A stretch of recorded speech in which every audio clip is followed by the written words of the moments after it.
kuelewa hiki tunachokizungumza, baba anashindwaje kuelewa? Wakina mama, mbona tuna mbinu za kivita zaidi ya 213? Mbona wenzangu bado mnatumia mbinu moja tu, tena ya kianalogi? Tuelimishe wakina baba hawa kwa kutumia mbinu hizo taratibu mpaka masomo yawaingie, kwamba mume wangu, mtoto wetu ni lazima tumpeleke shule.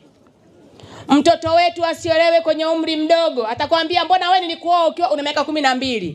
Unamuiza ilikuwa mwaka gani?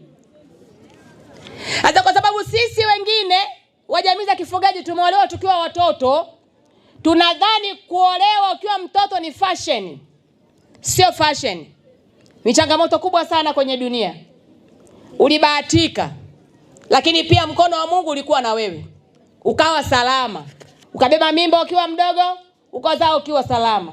Lakini kwa sasa hivi hatari ni nyingi sana kuliko pale mwanzo nilipokuwa.